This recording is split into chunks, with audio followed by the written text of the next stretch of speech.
Mengapa GP Singapura adalah balapan tersulit di kalender F1? Sirkuit Marina Bay ini adalah sirkuit yang banyak disukai oleh para pembalap F1. Sejak bergabung di kalender F1 pada musim 2008, GP Singapura menjadi balapan pertama yang digelar di malam hari, di mana para penonton dapat menyaksikan keindahan mobil F1 di bawah terangnya lampu di Marina Bay. Meski begitu, sirkuit ini sangat menguji pembalap terutama dari segi fisik. Sebastian Vettel pun pernah mengatakan bahwa sirkuit Marina Bay ini adalah bentuk love and hate relationship pembalap F1. Nah, berikut adalah 5 faktor mengapa GP Singapura adalah sirkuit tersulit di kalender F1. Sirkuit Marina Bay ini memiliki 19 buah tikungan dengan panjang trek sekitar 5 km.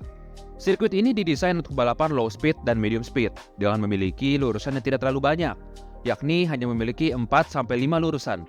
Dengan hanya 3 lurusan yang pembalap dapat bernafas sejenak, yaitu pada exit tikungan 5, exit tikungan 13, dan exit tikungan 14. Selebihnya, para pembalap harus fokus nih untuk melibas seluruh tikungan yang ada di sirkuit Marina Bay ini.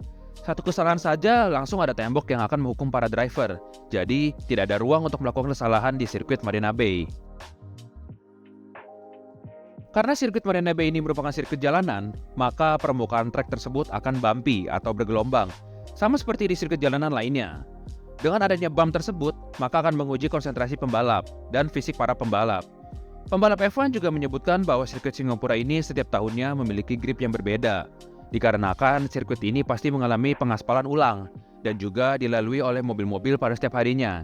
Oleh karena itu, grip di Singapura tidaklah sama setiap tahunnya. Para pembalap akan merasakan panasnya Singapura yang mencapai 32 derajat Celcius di malam hari dan kelembapan yang mencapai 70%.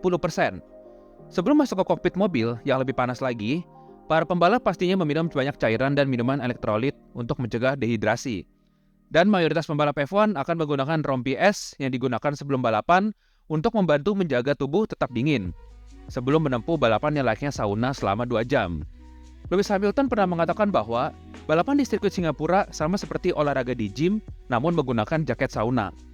Lalu Carlos Sainz juga mengatakan bahwa jika Anda sanggup untuk membalap di GP Singapura, secara fisik Anda akan sanggup untuk balapan di trek manapun di kalender F1.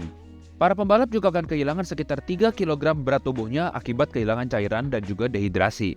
Faktor dehidrasi juga akan berpengaruh dalam konsentrasi pembalap selama balapan di sirkuit Marina Bay ini. George Russell juga mengatakan bahwa persiapannya pada balapan pertamanya di Singapura pada 2019 adalah dengan melakukan sesi gym dengan lengan panjang, jas hujan, kaos kaki panjang, hingga celana panjang. Dengan suhu di gym tersebut diubah dari yang biasanya 19 derajat Celcius menjadi 28 derajat Celcius, menunjukkan bahwa di Singapura ini sangat panas bagi para pembalap F1. Sebagai perbandingan waktu, kami akan menggunakan waktu di negara Inggris dan waktu di negara Singapura. Negara Inggris lebih lambat 7 jam daripada negara Singapura, yang artinya jika jam 10 malam di Singapura itu baru jam 3 sore di waktu Inggris. Pembalap dipaksa tidur di malam hari dengan keadaan jet lag, di mana mereka harus tidur layaknya mereka tidur di jam 3 sore waktu Inggris. Oleh karena itu, para pembalap pasti akan kesulitan dengan jet lag tersebut. Nah, salah satu solusi dari tim-tim F1, karena balapan ini berada di luar Eropa, yang artinya tidak ada motorhome untuk para pembalap, maka para pembalap akan menginap di hotel. Oleh karena itu, tim akan melakukan permintaan khusus ke hotel, yaitu dengan menyiapkan tirai hitam untuk menghalangi cahaya yang masuk ke kamar hotel. Karena mereka harus segera menjalankan FP1 pada pukul 17.30 waktu Singapura, yang artinya sama seperti 10.30 waktu Inggris.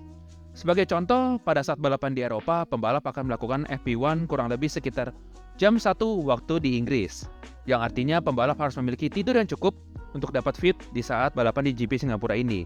Yang berarti Max Verstappen tidak akan punya waktu nih untuk balapan di simulator yang ada di hotelnya. Durasi balapan di GP Singapura ini tergolong cukup lama, yaitu mayoritas balapan akan diselesaikan kurang lebih 1 jam 45 menit hingga 2 jam. Karena adanya perubahan layout di GP Singapura pada 2022, membuat waktu balapan terpangkas dari yang umumnya bisa 2 jam lebih menjadi 1 jam 45 menitan. Ini berarti pembalap harus fokus dan tidak dapat beristirahat banyak selama hampir 2 jam di balapan GP Singapura ini. Belum lagi jika ditambah ada faktor lain seperti safety car, hujan, atau insiden lainnya yang membuat balapan tersebut lebih lama. Jadi, itulah 5 faktor yang membuat GP Singapura ini balapan tersulit di kalender F1. Tidak heran bukan mengapa para pembalap biasanya melakukan persiapan khusus dalam menghadapi GP Singapura ini.